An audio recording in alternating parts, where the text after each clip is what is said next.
Music enthusiasts. Philroy here, cartwheeling across your screen to deliver my overview of the classic album by Boards of Canada, Music Has the Right to Children. After years of honing their sound in relative obscurity, the Scottish electronic duo consisting of brothers Mike Sandison and Marcus Yoyne were ready for a larger audience via the now legendary Warp Records imprint.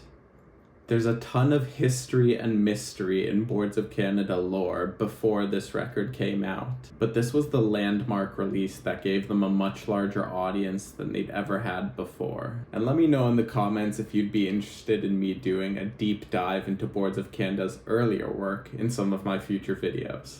Music Has the Right to Children established BOC as detail-oriented sculptors of sound with an ear for evocative melody.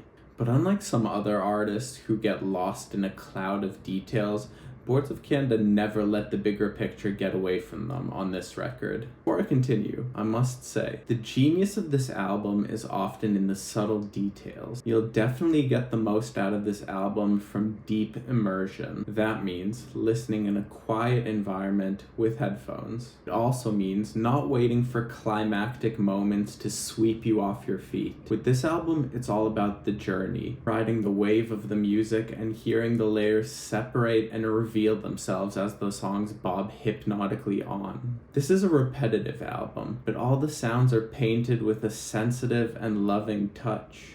The grooves are magnetic and gently propulsive, and the arrangements serve the song and the album with a fully realized vision. The repetitiveness lulls the listener into a state of hypnosis where they can appreciate the sonic craftsmanship of the layers and swim in the feelings they evoke.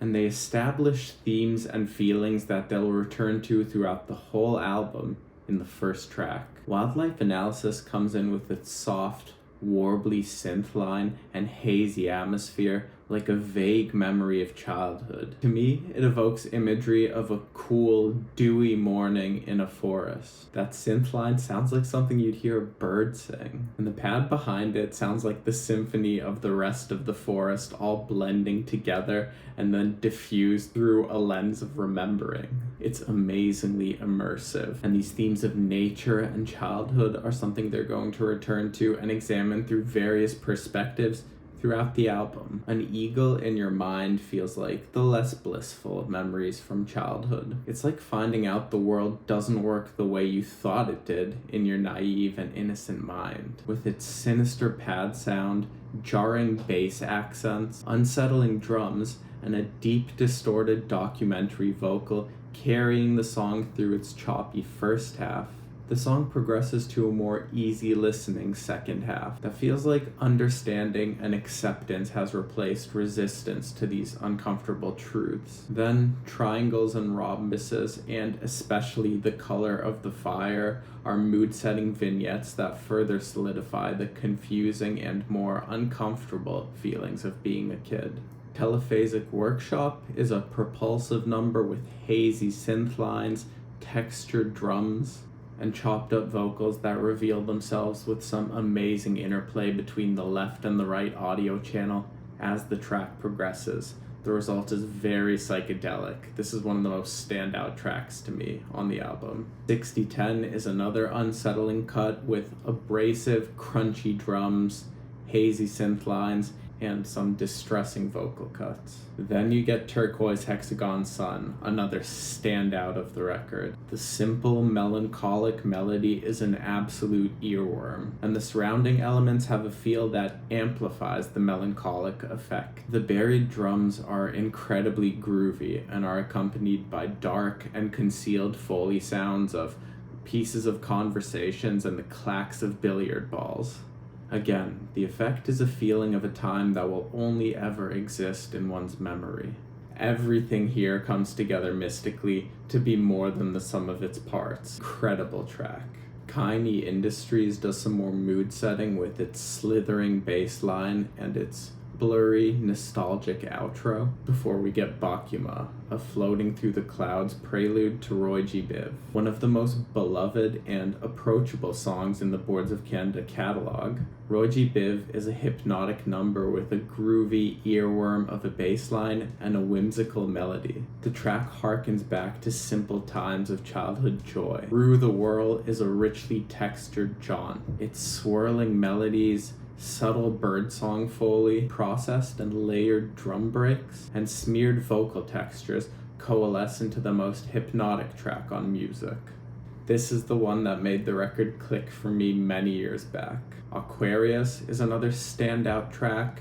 The stars here are the funky bass line and the psychedelic vocal sampling. And then Olsen is a subtle and dreamlike vignette. It's hard to describe the feelings that this song conjures, but to me, it's this. Life goes on. The world is imperfect.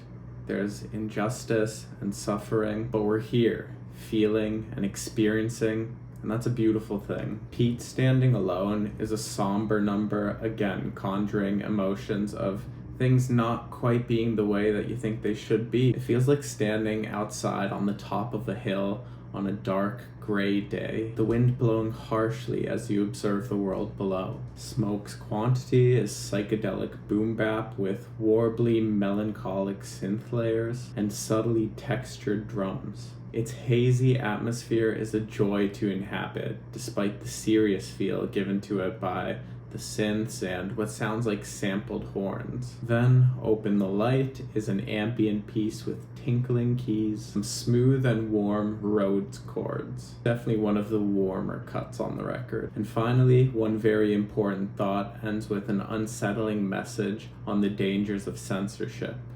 The thoughtful message and urgent synth layers provide an excellent bookend to the sonic world of Music Has the Right to Children. This record is a classic, and it's because of the care and attention Boards of Canada put into every element. These elements come together to form a distinct feeling of childhood, with its pure and innocent highs to disturbing lows. The record rewards repeated listening, with new layers and the magic they hold revealing themselves as you spend more time in this world. If this record hasn't already made a lasting impression on you, I highly suggest you give it a shot. Thanks for tuning into another album overview. What do you think of Music Has the Right to Children? What kind of imagery does it evoke in your mind? What other records should I review? If you enjoyed, hit the subscribe button, give this video a like, and let me know some of your thoughts in the comments below. Thanks for watching.